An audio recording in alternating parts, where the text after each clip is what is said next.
Ladeira Bausch, o seu podcast sobre dança.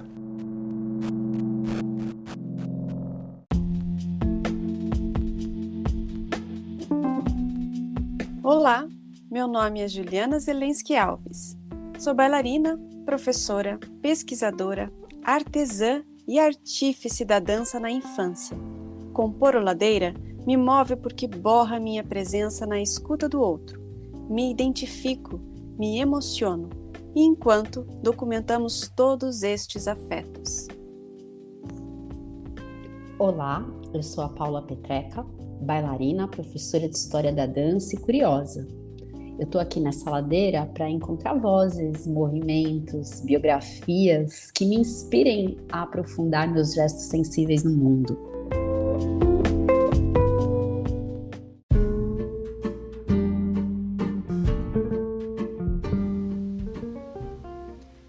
Ladeira Bausch é um encontro semanal para mover pensamentos de corpo. Um podcast que se propõe a horizontalizar a dança na sua vida para a dança horizontalizar você.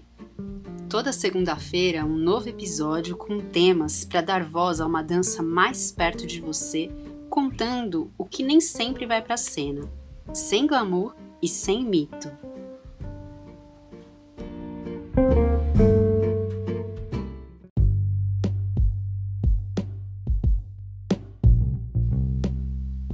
Diálogos do Sul é uma série inédita com 4 episódios focada em temas que convergem em um pensamento decolonial. A dança negra, a dança indígena, acessibilidade na dança e políticas públicas culturais na dança. Ladeira Bausch, Diálogos do Sul é uma realização de Deusas Produções, com produção de Moira Albuquerque e Augusto Ribeiro. Voz de assinatura de Fernando de Proença. E acho que é algo que hoje eu estou pensando isso, né? Não era algo que eu pensava há outros tempos, assim, né? O fato de você, na dança, assim, né? Os caminhos que você pode percorrer, né? Ou editais, ou concursos, ou empreender, né? Empreender tanto quanto, né, como artista, ou como dona de uma academia, ou dona de uma companhia, à frente de outras coisas, né? E aí eu hoje faço essa, por exemplo, fico pensando até no próprio Ladeira, né? Acho que se a gente não conseguisse, por exemplo, colocar dentro de um edital público, talvez a gente não tivesse um pontapé, assim, inicial para o Ladeira, um incentivo público, e que pudesse ter a perspectiva de um incentivo privado ou ter a perspectiva de um negócio para começar a empreender. E faço essa relação com o corpo. Se a gente não tem autonomia ainda para recurso próprio, né, para conseguir reservas, para conseguir dar conta da demanda, né, viral, da demanda alérgica, da demanda seca que está, né, o ambiente, os recursos, remédios ou hospitais, é por onde que deveria ser o refúgio, né? Eu tenho pensado bastante nesses tempos que democracias mais frágeis, como a nossa, né, vivem, onde, principalmente em relação à arte, o papel do governo vem sendo questionado. Porque se você olhar toda a história da humanidade, a arte sempre foi um assunto de governo, um assunto de Estado, né? Em todos os lugares onde formas artísticas prosperaram, a gente pode pensar em balé, pode pensar em ópera, pode pensar em romance, em literatura, havia algum empenho do governo, seja um governo de monarquia, seja um governo democrata, interessado em que houvesse a produção cultural, né? A produção artística. O que fala da importância desse papel do Estado e o que lembra também que sempre as formas artísticas que vão prosperar são as escolhidas por um governo. Isso também é uma dimensão. Mas nesse momento em que a gente vive, por exemplo, no Brasil, né, onde se questiona muito o papel do Estado na subvenção de formas artísticas, e pensando em toda a história colonial, você negar a uma população o acesso à arte, o acesso à cultura, diz muito sobre o estado de barbárie, né, que você quer nutrir nessa população. E eu tenho pensado muito sobre essa ideia de guerra cultural, não sei se você já leu sobre isso, e algumas Não. pessoas falam que o Brasil está vivendo uma guerra cultural, mas no sentido de, sim, de, em certa medida, talvez seja radical falar isso, mas ler esse momento como um momento onde o Estado ataca a população, sabe? A guerra da população é com o próprio Estado. E aí é bastante grave, né? A gente se relacionar com as políticas públicas nesse momento. Tem sido um lugar de suporte, de incentivo, né? E que nesse momento não é, né? Tem lugar, está sendo um lugar de ataque, né? E até por exemplo, aqui está numa situação muito complicada que mudou a direção em virtude da pandemia, muita coisa aconteceu, e aí a verba foi direcionada, como não tinha como fazer produções, né? Foi direcionada para formação. E aí você fica assim, como? Mas se os profissionais já são formados, já têm um trabalho, eles vão precisar se candidatar para fazer uma nova formação dentro. E aí é muito estranho, né? Formação como? A quê? Quem passa nessa formação? Quem são os aprovados para fazer essa formação? Formação com que intuito, né? E para você ter a subsistência como artista, então você precisa fazer a formação que o governo acha que precisa, né? Que a instituição acha que precisa. Mas como assim? Muito hegemônico, né? Muito hegemônico e muito pautado nesses processos que são institucionais, né? Porque num momento como esse que a gente vive, onde tem esse desvalorizar mesmo, né, de tudo que é artístico, só não desmorona totalmente aquilo que está muito institucionalizado, né? Se a gente pensa as companhias oficiais, claro que piora muito a situação, mas elas estão lá, as escolas, e nessa perspectiva de relação com o público, de certa maneira, vou pensar assim num cenário bem hipotético, né? Uma primeira ação cultural, quando você chega num lugar que não tem nada, é iniciar uma formação, né? Então vai nessa ideia institucional, o que tem para fazer? Formação. E pensar, imagina, pensar programação, pensar curadoria, pensar comissionamento, isso tudo é muito mais elaborado e infelizmente, talvez, nesse momento, o olhar público não esteja aí, né? Talvez, porque eu sempre também acredito naquilo que não está visível, não está mapeado, na resistência. E que os artistas, de alguma forma, têm a maior ferramenta, né, nessas situações, eu acho, que é criar subvertendo, sobre a condição imposta, né?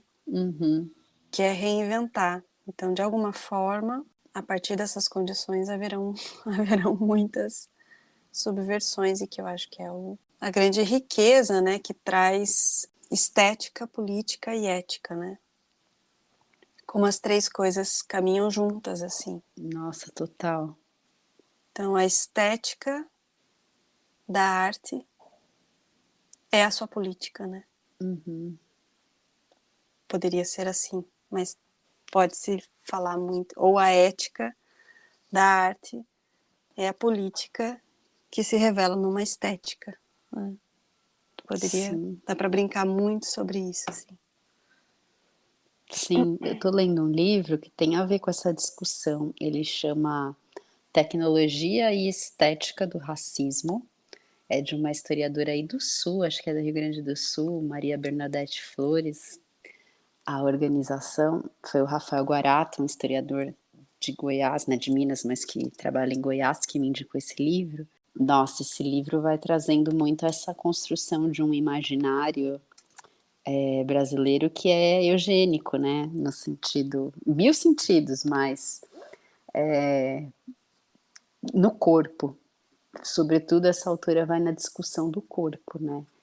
E aí, às vezes até, como ela vai mapeando no livro, né? Vários acontecimentos, às vezes alguns que não são explicitamente eugenistas, eles são eugenistas. Ela fala, tem uma parte que me tocou muito, que ela vai falar dos concursos de Miss Brasil no século XX. E ela fala assim, tem algumas medidas, né? A envergadura dos braços em relação à altura, a proporção do nariz em relação ao todo do rosto, algumas medidas que vêm, né, justificadas pela história da arte, que se você for ver são medidas baseadas num corpo branco, europeu, blá blá blá, que impossibilitam, né, que outros corpos acessassem esse tipo de concurso. Então, ali fica muito claro esse lugar de política, ética e estética, tudo embolado, assim. Uhum. E que aí depende muito de uma virada de chave, né? Ética, em qual caminho que você vai.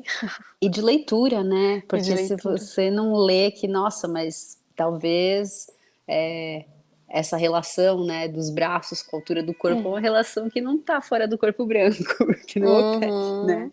Aí Ótimo. você não pode problematizar. É o do Jacques Rancière. Tem um artigo sobre essa pegada que nossa, preciso ler mais alguns anos para conseguir compreender, porque é assim uma dimensão que ele coloca desde do começo assim da escrita sobre política e que usavam, ou escrita sobre ética, que usavam obras de arte para metaforizar, né, a ideia como metáfora. Enfim, muito legal esse assunto, hein? E acho que Nossa, importantíssimo, né?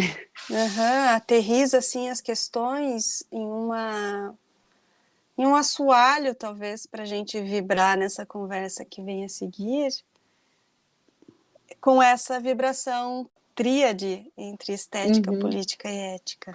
Não só políticas públicas, mas que, se a gente está falando de arte, se a gente está falando A com um estética está artista, implicada, né? com um artista especialmente, que eu acho que, então já vou até Apresentar. apresentar. E o que dói, eu não vou falar muito, assim, eu conheço há muitos anos mesmo.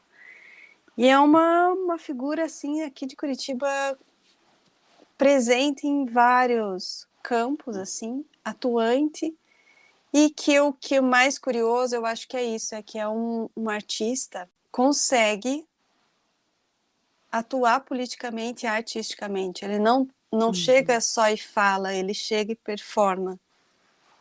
Ele chega e reivindica com uma performance, com uma ação, perpetua aquela ação com uma fotografia, coloca-se como artista.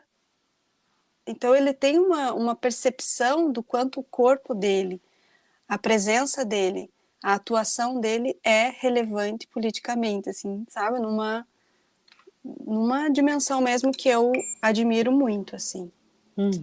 Então acho que essa é uma das principais. E além de ser uma figura que ocupa lugares de representatividade dentro de setores responsáveis, né, das políticas públicas da dança, assim. Que bacana. Então vamos chamar ele. Ladeira Bausch, o seu podcast sobre dança. Olá, Olá, Yuki. Bem-vindo. tudo bem com vocês? Tudo bem, prazer. Eu sou a Paula Yuki. Prazer, Paula Petreca. Yuki, bem-vindo, que prazer ter você aqui. Estou assim felizona, vários encontros aqui pelo bairro e conversas, né? Finalmente agora poder ladeirar contigo. Obrigado pelo convite. Para começar, a gente sempre pergunta, né? Para você se apresentar e responder para a gente quem é você nessa ladeira hoje. Quem eu sou? Eu vou ter uma novidade muito boa, porque acabei de me formar em bacharelado e licenciatura em dança na FAP, Faculdade de Arte do Paraná. Especial. Estou muito feliz, né? Porque minha primeira graduação foi em design gráfico e a dança veio depois, né? E acabei entrando, me profissionalizando dentro da Descompanhia de Dança. Então, eu acho que tem esse lugar meu que eu fui muito na prática aprendendo o processo de criação na Descompanhia. E aí, depois de um tempo, eu descobri que gostaria de fazer licenciatura, porque eu gosto de dar aula. Eu já estava dando aula de contato e improvisação, então eu também faço parte do coletivo Somos Contato e Improvisação, em Curitiba, e organizado pela Marina Scano Dorala, o Berdan Piantino e eu. Então, eu tenho esses dois lugares, enquanto eu já fazia parte de dar aula de contato e improvisação, e na Descompanhia de Dança como artista criador, né? E só que eu também reparei em 2013 para 2014 que a conjuntura de políticas públicas para a cultura não estava indo bem. E eu estava vendo também que minha idade estava avançando e eu queria fazer uma graduação de licenciatura, porque abriria novas portas de trabalho junto com a dança, né? E aí acabei fazendo a longo prazo, porque vocês sabem que está atuando, dançando, estando na faculdade, e eu sou muito, desde 2010, eu sou bem atuante, militante da cultura da dança, na área da dança, né?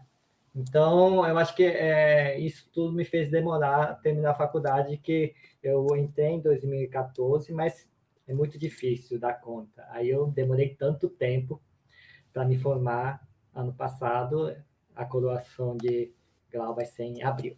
É isso. Eu acho que um pouquinho da trajetória geralzão, assim. Quando falei que eu sou atuante na área da cultura, né? Em 2010 até 2017, eu fiz parte do Fórum de Dança de Curitiba. Fórum, um grupo de artistas pesquisadores de Curitiba, muitos ligados à Faculdade de Arte do Paraná também, porque a Marília Veloso também é uma das fundadoras, né? Eu atuei muito nesse lugar do que a gente chama de democracia participativa, que são a nossa democracia brasileira, ela é representativa, mas participativa. E nesse lugar de Conselho Municipal de Cultura, Comissão do Fundo Municipal, do processo do Sistema Nacional de Cultura, do governo do Lula, e depois foi da Dilma também. Então, eu participei de toda essa leva da formação enquanto artista e militante do Sistema Nacional de Cultura. Eu sou cria dessa fase também. Eu acho isso importante destacar nessa apresentação. Total, Yuki, porque especialmente nesse episódio, né, a gente poderia direcionar a conversa em você como artista, como bailarino, né, as tuas criações, que também são muito especiais, mas em especial dentro desse projeto, né, que a gente está contemplado e direcionando para esse assunto também de políticas públicas, você é um convidado para representar e falar sobre isso, que está atuante especialmente, né? Então, que tem uma referência e que tem essa atuação em outras oportunidades. Eu espero que a gente fale mais na criação e mais dos teus trabalhos como bailarina, mas que depois da nossa introdução e com a sua apresentação, estou ciente que não se separa, né? O Yuki é o artista atuante politicamente, né? Ele não tem essa divisão, que eu acho muito rico poder falar disso dessa maneira também. Sim, eu não separo o Yuki artista do Yuki professor e do Yuki militante mesmo. Eles são muito conectados, e principalmente para a gente que somos artistas, né? A gente depende de políticas públicas de cultura. Então, eu acho que isso também é um ponto crucial, que se você quer viver de arte, ou até ser professor também, você depende de uma política pública, e por isso não dá para separar, né? Da vida do artista, atualmente. Principalmente no mundo que estamos vivendo no momento, eu acho. Uhum. Você começou a falar e eu também me perco nesses nomes, né? E me perco também qual é a hierarquia, ou prioridade, ou função, competência de cada nomenclatura, de cada, como conselho, como Sistema Nacional de Cultura, como fórum. Uhum. Quais são esses setores hoje? Vamos ficar no Paraná, por exemplo, né? No Paraná, então, dei uma introdução do que é democracia participativa. Eu acho que vou começar a partir daí, tá? Uhum. A nossa Constituição de 1988 é formado após a ditadura, de um pacto social da retomada da democracia. E quando fala que é democracia, muitos brasileiros não entendem que democracia é representativa, mas participativa. Em que sentido? Existe o Conselho Municipal de Cultura, né? O Conselho de Saúde, Conselho de Transporte, tem outras instâncias como Lei Orçamentária Anual, também é uma participação popular sobre as demandas do povo, porque se a administração pública e a democracia, governo do povo, pelo povo, para o povo é que vai dar a demanda e as necessidades. E a administração pública deve ouvir as demandas e, dentro da sua especificidade, da competência, né, fazer o planejamento para que essas demandas da população sejam realizado e isso concretizado, né, em planejamento. Colocando esse assunto, porque eu acho que é de suma importância no Brasil que estamos vivendo. Porque quando a gente fala em democracia participativa, por exemplo, na faculdade, né? Diretório acadêmico, sabe? Centro acadêmico, todas essas instâncias, ou no segundo grau, né? Segundo grau não, ensino fundamental. Mas tem o Grêmio também, entende? Então, se você parar para pensar, todas essas todas as instituições públicas possuem espaço de representatividade, seja discente, no conselho da universidade. Tudo isso são princípios da base da democracia, que é você ter uma representatividade, participação, onde se vê as demandas, vê as possibilidades, pesquisa, como que resolve as demandas, quais os problemas existentes, quais os caminhos possíveis. Depois de pesquisar isso, você faz uma votação. Fazendo votação, você tem que fazer divisão de tarefa, grupo de trabalhos, cronograma, e ver se tudo está em andamento e ainda tem que fazer um feedback, a avaliação de que as coisas estão sendo encaminhadas. Eu estou partilhando isso porque as pessoas, quando falam em democracia, acham uma coisa muito distante da realidade que vive. E eu parto do princípio dessas coisas básicas de organização social. Então, por isso que, voltando à pergunta, o Conselho Municipal de Cultura existe e alguns são consultivos e outros são deliberativos. E existe um período onde há uma eleição, né, que é realizado no município e que se renova anualmente ou a cada 2 anos. Depende de cada regimento. Então, isso é o Conselho Municipal de Cultura. Agora, quando eu falei de comissão do Fundo Municipal de Cultura, no caso de Curitiba, existe a Fundação Cultural de Curitiba.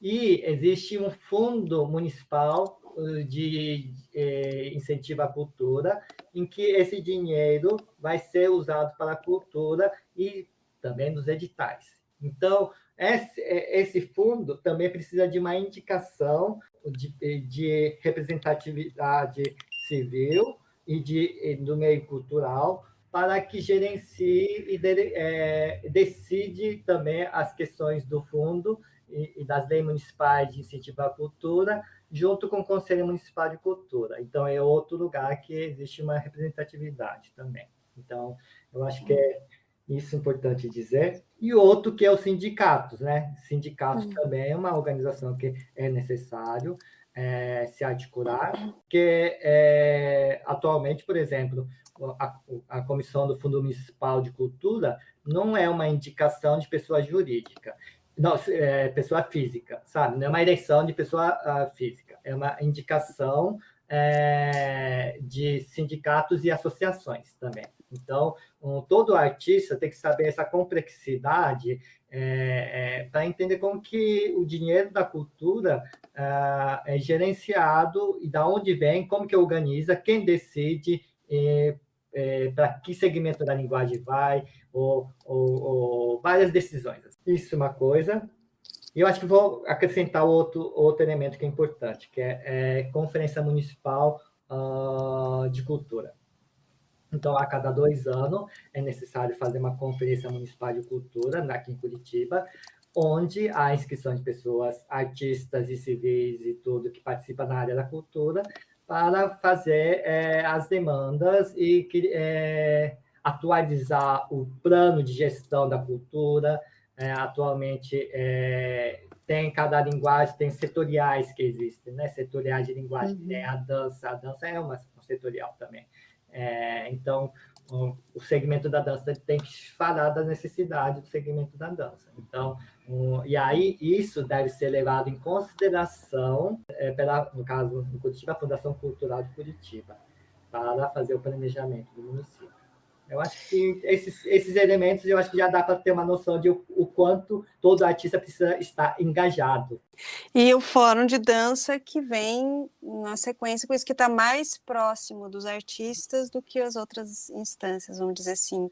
O Fórum de Dança de Curitiba, o Fórum são vários movimentos de grupos que surgiu, principalmente na década de 90, né? Eu acho que é isso. Eu não sei direito, porque eu não sou tão pesquisador da área de política, eu sou muito empírico e prático, né? Foi aprendendo na lida mesmo, né? O fórum são vários fóruns de cultura, fórum de saúde, são lugares que se constituem para discutir determinados assunto ou tema ou a necessidade. Então, no caso do Fórum de Dança de Curitiba, ele não tem CNPJ. Então, ele sempre foi um grupo mais independente.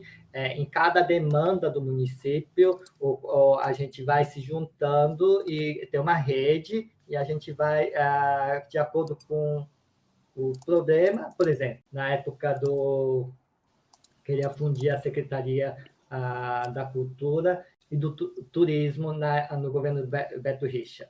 A gente se articulou para essa pauta. Então, acaba que o fórum, pelo menos no Fórum de Dança de Curitiba, tem eleição do Conselho Municipal de Cultura, a gente se organiza para passar a demanda, ou indicar pessoas que atuem e que a gente sabe que conhece a realidade da dança. Então, cada pauta a gente foi se organizando, mas fóruns são vários lugares, você mesmo pode organizar com algumas pessoas um fórum de discussão, tem muito na internet também, né? E pode ser realmente registrado com CNPJ, né, tudo, mas assim, aqui em Curitiba, o Fórum de Dança de Curitiba, inclusive findou em 2017, porque não veio novas pessoas, e depois a gente ficou parado. O último grupo mesmo foi em 2017, que a gente fez mais articulações. Poderia pensar que teria uma hierarquia, então o fórum ele não seria uma instituição, não é. Seria mais uma rede de artistas que se apoiam. Então, organização de sociedade civil, né? Que isso mesmo. Então, o sindicato seria o primeiro lugar, o recurso que o artista e o profissional da dança se aproxima, né? Sim, o sindicato é um lugar importante, mas eu acho que se você parar para pensar, eu sempre penso desse lugar dos coletivos para o fórum, uma organização um pouquinho maior do que o coletivo, né? Que teria um lastro maior na cidade, no bairro. E aí depois cada coletivo pode ser fórum, ou pode ser uma associação, ou uma ONG, ou CIP, tem vários formatos hoje em dia, né? Aí tem o sindicato. Eu acho que sindicato é importantíssimo todo mundo participar também, mas dentro do sindicato, eu acho que, por exemplo, o sindicato satélite do Estado do Paraná. Então, significa que as demandas do Estado é muito grande. Então, na verdade, que o sindicato é um órgão grande, assim, sabe? Uma instituição grande de uma atuação no Estado inteiro, né? Então, por isso que eu falei que cada um tem... Eu acho que tudo tem que estar conectado. É uma rede. E não existe... Eu não sinto tão uma coisa mais importante ou não. A rede tem que funcionar. E dentro da rede existe o sindicato, que os artistas precisam estar conectados, associados, né? Até porque o sindicato precisa da sua manutenção financeira, né? Então, a taxa de associação é muito importante, né?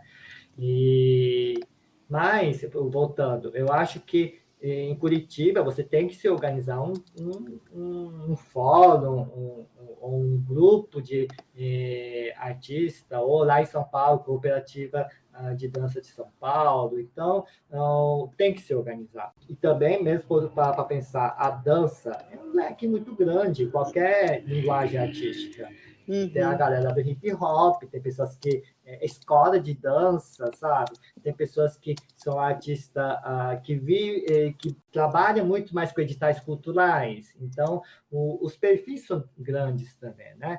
E logo são variados. Então, cada grupo tem suas demandas, né? Então, você padronizar o piso da aula, por exemplo. Uma coisa que a gente tem que discutir esse ano no Sindicato dos Artistas uma pessoa perguntou se tinha uma tabela de preço para professora de dança nas academias. Eu falei assim, olha, a gente tem de espetáculos, de ensaios, mas de aula a gente não foi feito, está desatualizado, a gente não colocou uma indicação de quanto custa a hora de aula de balé, por exemplo, sabe? Então, tudo isso é importante ter, porque essas tabelas também é utilizado, inclusive, pelo Estado, né? Pela licitação, pelo concurso público.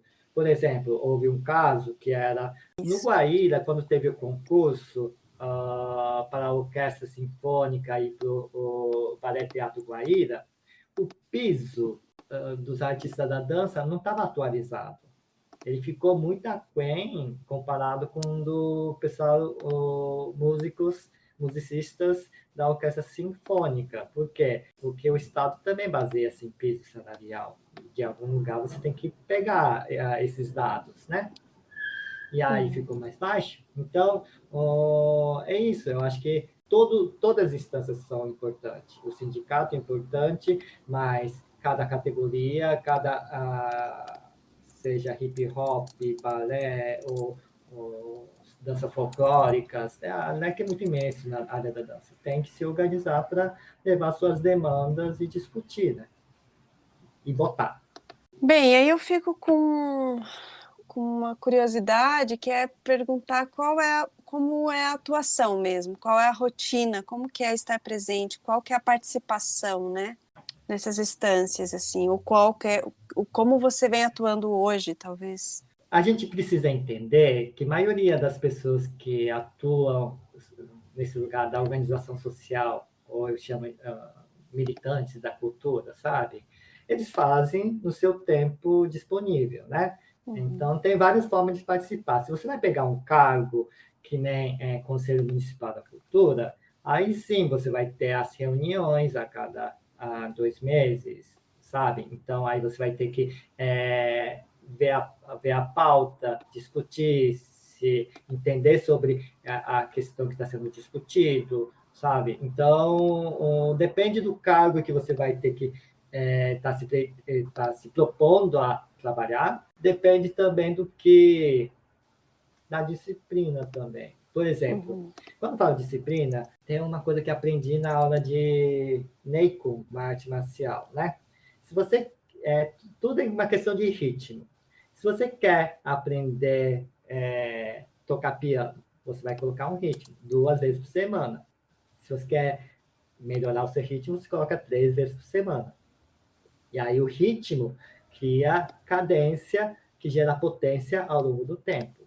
Então, se você colocar 1 vez por semana, você vai ter uma cadência e uma potência daqui a 1 ano. Se você colocar 3 vezes por semana, você vai ter uma potência maior do que uma pessoa que dedica 1 vez por semana.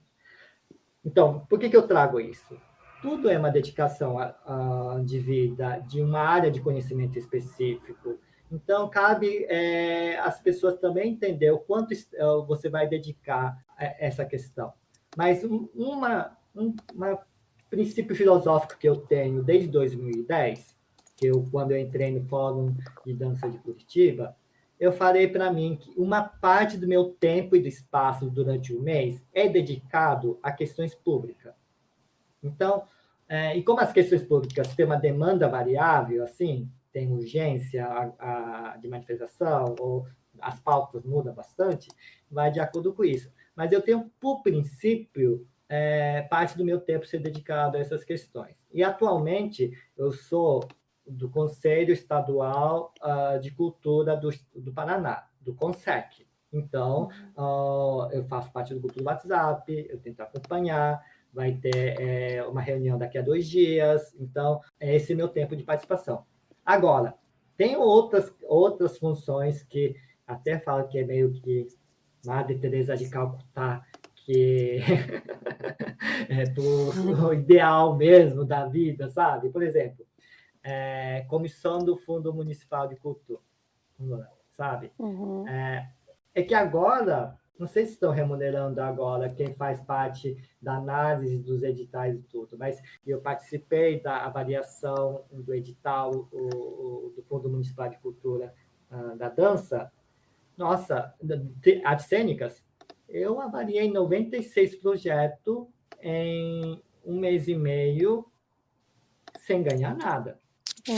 Então, é isso. Eu acho que o engajamento depende aonde, que cargo você quer ocupar desse espaço de representatividade e o quanto você também dedica tempo como uma filosofia de vida de uma democracia participativa. Eu acho que eu vou pontuar de novo, democracia participativa. Por quê? Porque a gente vive um momento onde não é somente na questão da cultura, dos movimentos da dança. Eu estou há 3 anos no conselho fiscal do condomínio aqui. E eu não estou conseguindo sair. Eu só queria estar 1 ano e rodízio, muda, varia. Não vem novas pessoas. Porque, pelo menos, no nosso condomínio, o conselho fiscal não tem abono de condomínio. Então, a gente faz para acreditar numa sociedade em comum em que esses lugares possam mudar. Então, eu acho que quando a gente fala de artista, ou como que é engajar dentro da cultura e da dança, eu acho que antes de ser artista da dança, existe o cidadão, sabe? Com a responsabilidade de entender o que é democracia participativa. E por isso, aí eu vou falar novamente, acabei de me formar na faculdade, terminei, mas sempre era uma dificuldade na faculdade, quem vai ser representante de turma, quem vai ocupar o representante discente no colegiado de dança, sabe? Quem vai no conselho universitário, conselho administrativo. Eu acho que a gente está falando da cultura aqui, mas eu estou tentando trazer esse entendimento da democracia participativa, espaço de controle e participação social que existe nas instituições públicas em gerais. E o quanto isso é uma conquista da democracia pós-ditadura, assegurada pela Constituição de 1988, né? Que muitos artistas morreram para hoje ter um Grêmio, sabe? Muitos civis, muitas pessoas morreram, foram torturados para ter o que a gente tem, mesmo que muitas pessoas são descrentes ao sistema público, mas é justamente por isso, porque o sistema público funciona quando há uma participação em controle social. E essa cultura é necessário a gente fomentar e divulgar e trazer reflexão, como a gente está fazendo aqui, né? Uma grande oportunidade para discutir esses assuntos. Foi super interessante você tocar nesse ponto agora, Yuki, porque você falou desse trabalho de Madre Teresa de Calcutá, e acho que quem se engaja mesmo nessas lutas por políticas públicas e na atuação numa representação dentro das instituições, acaba por também ter de fomentar um papel educativo. Você falou da universidade, mas mesmo nas instâncias anteriores, né, ensino médio, ensino fundamental, se a gente vai pensar uma pedagogia freiriana, essa consciência social, né, já deveria estar presente, e a ideia da participação ser vista como algo que é inerente ao convívio social, mas pelo contrário, principalmente escola, claro, a escola pública, eu acho que ainda tem muitos professores que têm essa resistência de nutrir esse pensamento, mas no ensino privado, a educação vai no sentido neoliberal, que vai totalmente desengajando as pessoas, informação, os estudantes, desse papel implicado na construção da sociedade, né?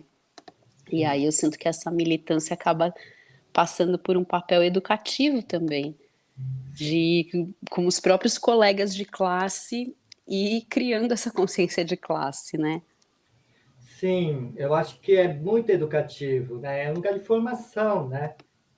O tempo inteiro, assim. E aí, muito bacana você ter lembrado da educação freiriana, né? O Paulo Freire tem uma relação de processo de conscientização. Ele fala que as pessoas não se engajam em luta porque é consciente. Engajando na luta que a gente aumenta a nossa conscientização. Porque, lógico, algo te faz, tem uma centelha inicial de necessidade de mudança que faz engajar em alguma coisa, mas é na praxis no sentido de teoria e prática junto, né? Uma unidade onde as duas coisas não são separadas. É nesse lugar da praxis da militância que a gente começa a aumentar a nossa consciência em relação ao mundo, da desigualdade social que existe nesse país, né? Nessas contradições. E por que é difícil, numa escola particular, essa percepção da desigualdade social? Porque justamente já é um lugar restrito. A gente para você ter conscientizar com problemas sociais, você tem que estar ao lado, vendo aonde a opressão social está acontecendo. Com o seu corpo, sensibilizando, sentindo com o seu corpo. Porque é onde realmente você coloca o seu pé no chão, é um lugar, é como você pensa o mundo, sabe? Então, esse lugar do Paulo Freire de falar que é no ato de estar lutando que a gente aumenta a conscientização. E aí, vou acrescentar um pouquinho também, quando a gente fala conscientização, é muito amplo, né? A gente ser consciente aos problemas da cultura, a gente ser consciente à questão ambiental. É interessante pensar que a consciência está ligado com conhecimento. Consciência de algo. É um conhecimento que a gente adquire a respeito da leitura do mundo. Mas todo conhecimento, ele é direcionado a algum problema, a alguma causa, ele tem uma finalidade. O conhecimento precisa ser utilizado com alguma finalidade. Por isso que eu posso ser consciente a coisas das questões ambientais, porque eu estudo, eu li, eu me informo, mas tem que saber aplicar isso para que isso vire uma praxis e que eu realmente esteja vivenciando e atualizando as informações e as teorias enquanto está no agir, na ação, né? Então, voltando, por que a universidade da dança, eu me formei em dança, né? A minha pergunta que eu fiz quando estava me formando, por que a universidade não forma pessoas engajadas aos movimentos sociais? Porque, no final das contas, para uma pessoa abrir voltando ao Paulo Freire, abrir a consciência para as causas sociais, eles precisam viver, estar próximos dos movimentos sociais, onde está a opressão. E não é na pesquisa só, principalmente no tripé da universidade, que é pesquisa, ensino e extensão, é a extensão que sai do castelo da universidade, vai na periferia, vai no mundo, onde você reconhece as contradições sociais, as desigualdades, as opressões que existem, e você você vai levar uma solução diferente. Então, a extensão tem que ser muito bem valorizada, e essa praxis da extensão não é o mais valorizado na universidade. E assim como quem está na escola particular, análise social também você precisa estudar. Então, quando a gente fala em Paulo Freire tem influência marxista. Então, é necessário, hoje em dia, eu entendo que só atuando em espaços de controle e participação social, de uma democracia participativa, não é o suficiente para você entender por que estamos vivendo a crise no Brasil e por que estamos vivendo a crise do capitalismo. Para você entender isso, assim como um arquiteto precisa estudar para fazer, e um engenheiro tem que saber fazer os cálculos da viga, dos pilares, a gente também precisa estudar conhecimento das ciências sociais, um pouquinho de antropologia, filosofia e arte também, porque a arte humaniza as pessoas também, sensibiliza. Bom, mas eu acho que eu fiz um apanhado geral para trazer um pouquinho de o quanto esse lugar que a gente está falando da engajamento social tem a ver com o processo de conscientização. E aí eu quis trazer que processo de conscientização sempre tem a ver com conhecimento, e conhecimento tem a ver com uma finalidade. Então, é como se aplica a finalidade, e se a gente não faz na praxe, isso não é encarnado, não é sensibilizado, e realmente a gente não conhece, não se apropria da realidade para fazer uma leitura mais consciente. Nossa, a partir daí já teríamos muitos ganchos para qual seria o melhor cenário, né? Ou quais são as falhas dentro da formação acadêmica que você falou, né? Precisa estar mais atuante nos lugares de opressão para que isso se sensibilize e que isso venha já como prática daquele profissional que se forma, né? E aí eu fico pensando, né? A referência que eu tenho, né? Da minha experiência, vamos dizer assim, eu fui muito para um campo social, assim. E aí eu fico um pouco na dúvida do que é o social e do que é o comunitário. Me levanta essa dúvida. E depois eu fico pensando como que eu fui tanto para o social e penei depois para retomar um campo profissional atuante com um certo reconhecimento dentro da pesquisa. Não sei, parece que eu me perdi um pouco nesse engajamento social. Parece que eu fui um pouco além, assim, do que a consciência, isso que você falou, perdi um pouco a consciência do que eu estava fazendo, né? Talvez eu não estava mais levando um conhecimento ou adquirindo conhecimento a ponto, eu estava só no fazer, só no fazer social, assim, enfim. É muito complexo, né? O que transforma o mundo, né? A gente está falando de esse desejo que você tem, e esse projeto Ladeira Abaixo também, esse lugar de transformação a partir da sensibilidade da arte, porque realmente acreditamos que a arte sensibiliza e humaniza. Acreditamos que um dos elementos que nos caracteriza como ser humano, Homo sapiens, é a prática da arte. Então, a gente precisa praticar a arte para ser humano, né? Então, assim como isso, eu acho que, sim, a gente tem vontade e desejo de mudar o mundo, muitas pessoas têm. Eu acho que até muitos grupos da direita também está se fazendo aquela manifestação, seja contra a vacina. Eles acreditam dentro do parâmetro de entendimento dele que a vacina prejudica as pessoas e que tem que lutar contra, porque isso é o melhor para o mundo. Uhum. Então, assim como várias igrejas têm trabalho de caridade, sabe? E aí a pergunta também, né? O quanto a sua pergunta o que a gente se perde porque o mundo é muito complexo e para fazer uma leitura do mundo, como eu comentei, eu acho que requer uma disponibilidade de estudo específico de leitura do mundo também. Lógico que a gente tem que viver, praticar nesse lugar, mas o que eu entendi desses 10 anos, de 11 anos para 10 anos, assim, atuando em conselho, sindicato, setorial, e eu vi que toda a luta que a gente estava fazendo na dança foi se perdendo.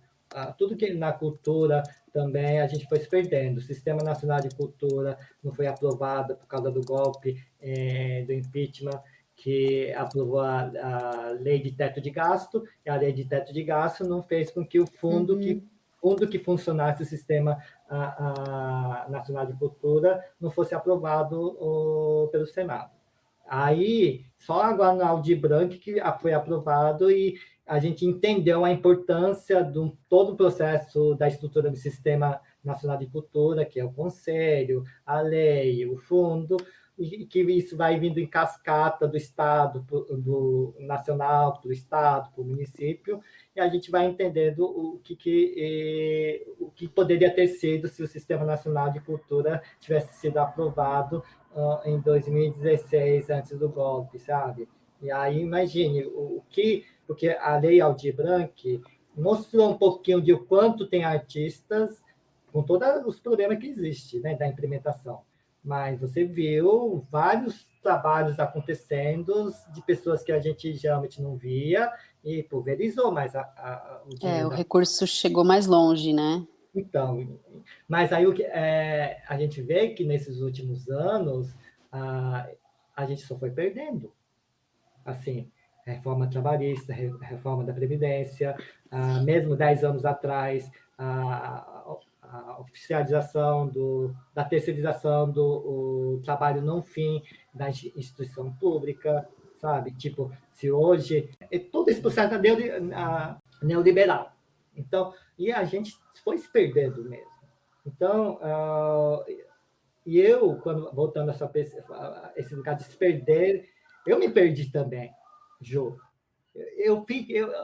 Quando entrou a pandemia, eu fiquei muito mal no sentido de, gente, eu estou 10 anos atuando em movimento social, no lugar que eu acreditei que poderia mudar, estando no conselho, defendendo o assento de dança no Estado. Com a pandemia, eu percebi também o quanto meus 10 anos de atuação foi muito pouco pela transformação do mundo. E eu fiquei pensando, valeu a pena, sabe? E eu fiquei muito mal. Aí, no ano seguinte, ano passado, eu não consegui me formar direto, eu atuei no movimento estudantil, porque havia uma demanda também de conseguir cesta solidária e vários problemas do movimento estudantil. Eu fiz uma parte só da disciplina e dediquei no movimento estudantil, mesmo mal, e ano passado voltei para fazer o meu TCC, e aí no meu TCC estudei Paulo Freire e marxismo, para poder entender o mundo. E aí eu confesso que quando as pessoas têm aquele chavão, né, vá para a Venezuela, olha a China, é comunista. E aí eu vou falar uma coisa aqui que é muito, muito importante partilhar. Marxismo não é a prática do comunismo enquanto o China, o Venezuela, o Cuba, é outro lugar. Mas marxismo, acima de tudo, é um método filosófico para entender, fazer uma leitura do mundo, para entender como que o mundo se organiza, como que os fenômenos para poder compreender os fenômenos sociais, fenômenos naturais, estou falando coisas materiais, dos seres vivos, e principalmente fenômenos sociais. O marxismo é uma filosofia, mais do que epistemológico, ele é ontológico de questionar o que é o ser, o que caracteriza o ser humano e diferencia o ser humano dos animais e da matéria, e como que a sociedade se organiza, os fenômenos sociais organizam. E aí, eu confesso que, para mim, foi importantíssimo estudar marxismo, porque agora eu entendo por que o Estado é burguês, por que esse conselho é importante, comissão é importante, mas há uma impotência em relação se a gente colocar todos os ovinhos dentro desse lugar, achando que... Eu fui muito ingênuo, achando que mobilizando, ou tendo o assento de dança do Estado do Paraná, que foi uma conquista nossa, do Fórum de Dança de Curitiba, pudesse mudar muita coisa. Porque há um limite dentro de brigar contra o sistema capitalista, sabe? Uhum. E aí, eu acho que, para não se perder, precisa ter uma vida que realmente tem que viver artes, entender a filosofia, e tem que realmente estar na militância e entender um pouquinho de ciências sociais. Não importa ser marxista, você pode estudar Foucault, ou Max Weber, ou qualquer outra abordagem para entender os fenômenos sociais, mas a gente não pode ser ingênuo achando que não precisa, para entender o mundo, estar no movimento social separado da pesquisa científica. A pesquisa científica é necessária. Uhum. E eu te ouvindo e vendo também o que ressoa comigo, talvez entender que se você também se engaja politicamente, né, e socialmente, e que seja comunitário também, de alguma forma, em algum momento, você vai precisar disso também. Né? Pensando no meu caso, eu acho que o quanto eu fui e estar perdido, em algum momento isso foi... Precisei de ajuda também, da mesma forma, assim. Precisei, que é de alguma forma manter um equilíbrio de atuação, né?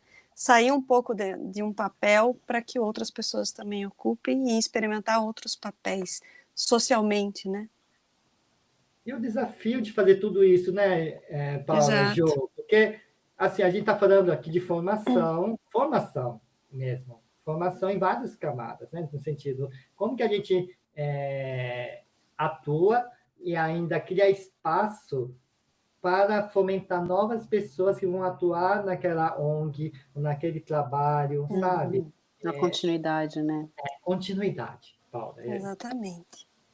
E aí é muito difícil, porque, lógico, a gente trabalhando em política pública de cultura também, estamos nesse lugar, a gente sempre fala assim, formação dos artistas, formação dos amadores, aí produção e criação, circulação e divulgação, registro, memória, crítica, As caixinhas. pesquisa. São várias caixinhas, inclusive de política pública, né?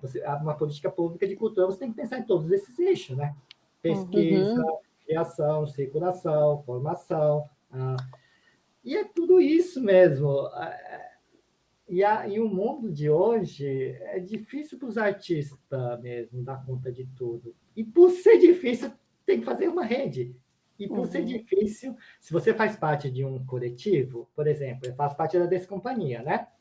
Você acha que todo mundo da Des tem um perfil de atuante nesse lugar que é chato para muitos, que não tem perfil para estar? E tudo bem também. Eu acho que a gente tem que ser inteligente. Eu tenho um perfil de atuante em conselho, estar antenado, e aí o meu papel dentro da companhia, filtrar informação e levar, olha, dia tanto vai ter manifestação. Olha, saiu o edital e está numa consulta pública, tem um absurdo aqui, a gente tem que se manifestar, vamos sentar. Então, eu acho que tudo isso é uma inteligência de saber quais são os superpoderes para que a gente consiga fazer essa rede de defesa da democracia, porque o mundo complexo e capitalista que a gente está vivendo, o inimigo não é um único, ele é uma rede complexa, onde você não consegue ter uma pessoa ou uma figura para você atacar essa pessoa que vai resolver o problema da gente artista. Logo, um sistema complexo em rede que é o problema, tem que ser combatido com um sistema de defesa complexo em rede. Uhum. E esse sistema complexo não é todo mundo igual. É otimizar as características que cada um tem, mas também dialogar entre si, entre todos, e todo aquele processo de democracia que eu falei, que é básico. Fazer uma roda, discutir o problema, levantar as possíveis soluções, o que não sabe pesquisar, colocar em votação, dividir trabalho, colocar cronograma, ver se atingiu a meta, se não atingiu, você rever por que não atingiu a meta, e depois retomar novamente todo esse processo. Democracia é isso. Fica reverberando, né? Porque é realmente uma complexidade, mas que importante te ouvir e se inspirar também na tua trajetória, na tua militância. Eu acho que cada um vai encontrando seus caminhos, né?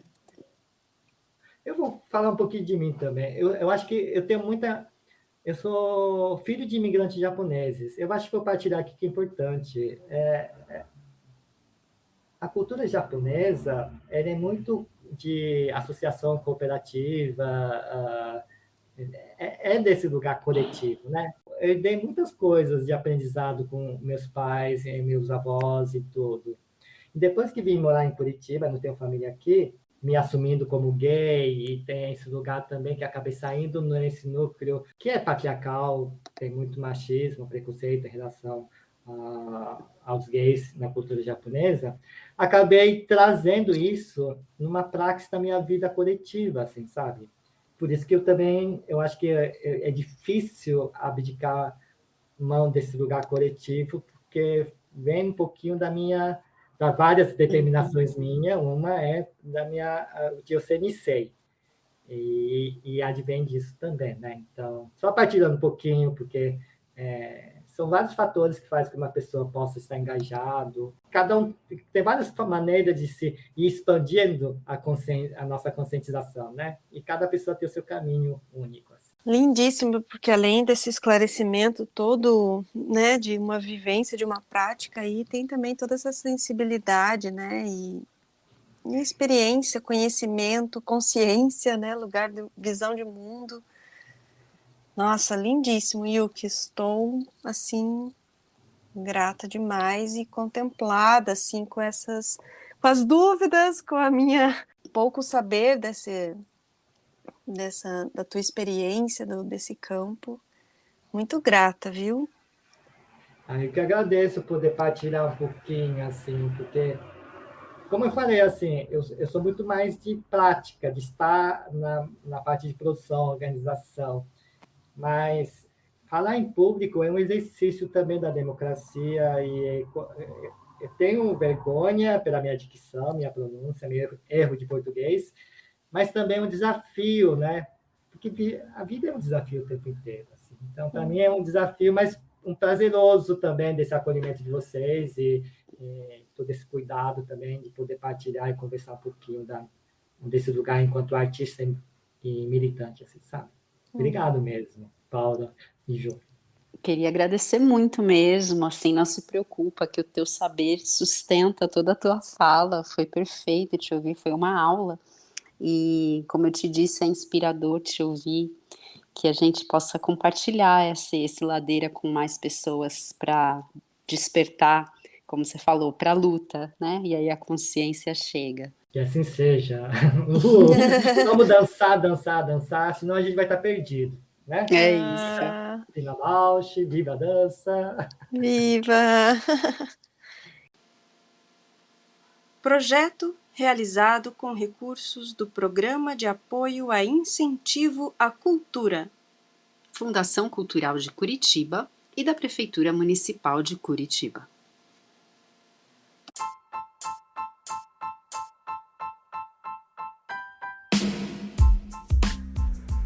Ladeira Bausch, o seu podcast sobre dança.